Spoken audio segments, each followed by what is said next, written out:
जनसंपर्क यात्रा के दौरान अतरौलिया विधानसभा पहुंचे गगन यादव। निरहुआ पर कसा तंज, बोले निरहुआ की राजनीति हुई खत्म। बता दें कि अतरौलिया विधानसभा क्षेत्र के चितौनी ग्राम सभा में रविवार को अपनी जनसंपर्क यात्रा पर निकले गगन यादव ने पत्र प्रतिनिधि से वार्ता करते हुए कहा कि युवाओं को जोड़ने अतरौलिया विधानसभा पहुंचे हूं। यहां से गाजीपुर और बलिया जाएंगे। जितनी भी कड़ियां हमारी टूटी हुई हैं उन्हें जोड़कर मजबूत बनाया जाए। लड़ाई बहुत बड़ी है। इस लड़ाई में अगर युवा हमारा साथ देते हैं तो आने वाले समय में हम इनको पूरा भरोसा दिलाते हैं, आने वाले समय में ये अपना मुख्यमंत्री और प्रधानमंत्री भी बना पाएंगे। पवई में हुए पुलिस के साथ दुर्व्यवहार पर बोले कि बहुत ही दुखद है, हमने उनको पूरा भरोसा दिलाया है। एक पुलिस वाला अपने पूरे जीवन में सिर्फ सलूट मारता रहता है, चाहे वह उनके अधिकारी हो या बड़े लोग। आने वाले समय में हम उनके सम्मान में कोई कमी नहीं छोड़ेंगे। आई रेजिमेंट बनाने के सवाल पर कहा कि मुझे इस काम में सफलता मिल रही है।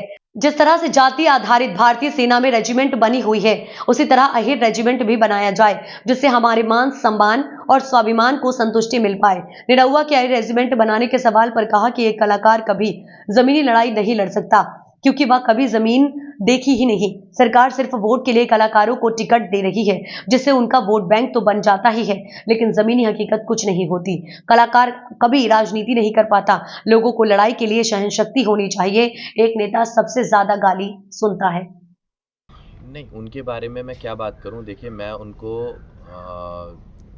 उनका कैसा व्यक्तित्व है मैं नहीं जानता हूं, मैं किसी पर टिप्पणी भी नहीं करता हूं, लेकिन इतना ज़रूर समझता हूं और इतना ज़रूर कह देना चाहता हूं कि राजनीति एक बड़ा ही सेंसिटिव मुद्दा है। ये बहुत ही सेंसिटिव प्रोफेशन है। यहाँ पर अगर कलाकारों को एंट्री मिलेगी तो ज़मीनी संघर्ष कौन करेगा? कलाकार कैमरे पर आकर आपको एंटरटेन ज़रूर कर सकते हैं, लेकिन जब बात आएगी आपके लोगों के लिए लड़ाई लड़ने की, न्याय की बात करने की, तो वो कलाकार फ्लॉप हो जाएगा, क्योंकि उसने कभी ज़मीन नहीं देखी होती है। तो नेता आप उसी को बनाएं जो ज़मीनी संघर्ष करते हैं और आप लोगों के सुख दुख का वो हिस्सा बनते हैं। अब कल को हम बन जाएं। और आज की तारीख में भाजपा बहुत कलाकारों को अपने पार्टी में इन्वॉल्व कर रही है, एंट्री दे रही है, क्योंकि उन्हें पता है कि कलाकार हमारी कभी बगावत करेगा नहीं, क्योंकि उसके पास उतना दिमाग है नहीं कि वो राजनीतिक बात कर पाए। हाँ, हमें चेहरे की ज़रूरत है, तो चेहरा हमें मिल जाएगा यहाँ से, उसके कुछ फॉलोअर्स होंगे, उसके चाहने वाले लोग होंगे, तो हमें वोट मिल जाएगा। वोट में कन्वर्ट करने का वो लोग प्रयास करते हैं कलाकारों को एंट्री देकर, लेकिन आपको समझना पड़ेगा कलाकार राजनीति नहीं कर पाएगा। आप कल को ये कहने लगे कि शाहरुख खान को, सलमान खान को हम चुनाव लड़वाएंगे। आप क्या कर रहे हैं? जिस आदमी का जो काम है उसे वही करने दीजिए ना। आप अगर कोई नेतागिरी कर रहा है उसे नेतागिरी करने दीजिए, कोई खिलाड़ी है तो उसे खेलने दीजिए, कोई व्यापारी है तो उसे व्यापार करने दीजिए, कोई नेतागिरी कर रहा है उसे नेतागिरी करने दीजिए। इन सबको अगर आप मिक्स करेंगे तो आप कभी भी जनता की आवाज़ को नहीं उठा पाएंगे, ना ही उनकी लड़ाइयों को कभी मजबूती से लड़ पाएंगे। लड़ाई लड़ने के लिए वैचारिक ताकत भी होनी चाहिए और आपके अंदर इतनी सहन शक्ति भी होनी चाहिए, क्योंकि सबसे ज़्यादा गाली सुनता है साहब नेता। इतनी बर्दाश्त नहीं कर पाएगा कोई भी कलाकार गाली। तो उनकी राजनीति खत्म हो चुकी है, इसलिए मैं उनके बारे में ज़्यादा बात नहीं करना चाहूँगा। वो सिर्फ 2 साल के लिए आए थे और आपको भी पता है उपचुनाव कोई भी लड़े, एग्जिस्टिंग पार्टी अपनी तरफ खींच ही लेती है उस सीट को, तो उनको मैं नेता नहीं समझता। प्रदेश सरकार की कार्यशैली पे आपका क्या कहना है? कुछ नहीं है साहब,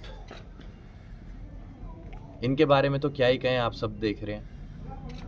कोई योजना नहीं है इनके पास। अगर योजना होती तो आज युवा दर बदर भटक ना रहा होता, लोगों के साथ जो अन्याय हो रहा है वो ना हो रहा होता। तो दुख तो बहुत है, जिस दुख को मैं 2-4 मिनट में क्या बयां कर पाऊंगा, 27 में जनता इस दुख को बताने का काम करेगी। जो भी लोग प्रताड़ित हैं, शोषित हैं, वंचित हैं, जिन्हें सताया गया है, वो खुद 27 में जवाब देंगे और वो बताएंगे आपको कि प्रदेश की कार्यशैली कैसी है मौजूदा सरकार की। आखिरी सवाल ये है कि क्या आप भविष्य में राजनीति में भी कदम रखेंगे? आप राजनीति आते ही आप किस पार्टी को पसंद करेंगे? नहीं, बिल्कुल रखेंगे। अगर राजनीति में ना आना होता तो फिर हम ऐसे ना भटक रहे होते। राजनीति में आना है साहब। अगर मैं आज ये कह दूं कि मैं नेतागिरी नहीं कर रहा हूं आपके बीच आकर, तो ये कहना शायद मैं आपको धोखे में रख रहा हूं। ये कहना गलत होगा। मैं करना चाहता हूं, और जो भी युवा साथी राजनीति करना चाहता है वो करे, लेकिन भाव, ईमानदारी आपके अंदर होनी बहुत ज़रूरी है। अगर आपके अंदर ईमानदारी नहीं है तो राजनीति में आपकी कोई जगह नहीं है। और अक्सर लोग कहते हैं अच्छे लोग अगर राजनीति में नहीं आएंगे तो फिर बुरे लोग इस राजनीति को खराब कर देंगे। तो मैं तो ना अपने आप को अच्छा समझता हूँ ना बुरा समझता हूँ, काम करने आया हूँ, काम पसंद आएगा तो स्वीकार लेना। हाँ, राजनीति में मैं अपने आप को कहाँ तक देख रहा हूँ ये ज़रूर आपको बता सकता हूँ। मैं अपने आप को मुख्यमंत्री के तौर पे देख रहा हूँ, लेकिन उत्तर प्रदेश और बिहार में नहीं, इसके बाहर, क्योंकि यहाँ पर हमारे नेता बढ़िया काम कर रहे हैं। हम चाहेंगे कि इनको हम सपोर्ट करें, लेकिन इसके बाहर आप देखेंगे कि आने वाले समय में 10 साल लग जाएं, 20 साल लग जाएं, गगन यादव को आप मुख्यमंत्री के तौर पर देखने वाले हैं। ये मैं आपको कहकर जा रहा हूँ और मैं उसी किस पार्टी जाने की संभावना? उसी हिसाब से आज की तारीख में काम कर रहा हूँ। सोच बड़ी है, काम बड़ा करना है, विजन बहुत बड़ा है और इसी विजन और सोच के साथ मैं अपने साथियों को जोड़ना चाहता हूँ, इस मिशन के साथ जोड़ना चाहता हूँ और आगे आने वाले समय में इन्हीं लोगों की लड़ाइयों को लड़ने का मैं काम करूँगा। किस पार्टी के साथ जाना चाहेंगे? किस पार्टी, कौन सी पार्टी आपको अच्छी लगती है? दूसरा विषय रहेगा।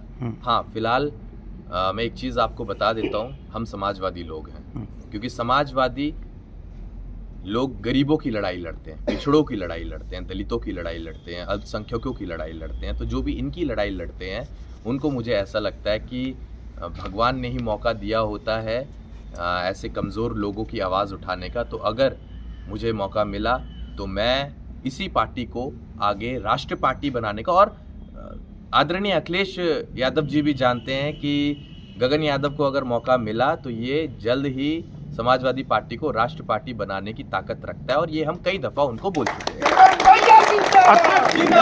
अतरौलिया विधानसभा क्षेत्र में आप आए हुए हैं, युवाओं का जुनून लगा है, उनके लिए गगन यादव का क्या संदेश रहेगा इसके बारे में? जितना भी ये हमें प्यार देते हैं उसके लिए हम सिर्फ इतना कहना चाहते हैं कि जिसने भी दिया एक कतरा भी साथ हमारा, जिंदगी रही तो समंदर लौटाएंगे।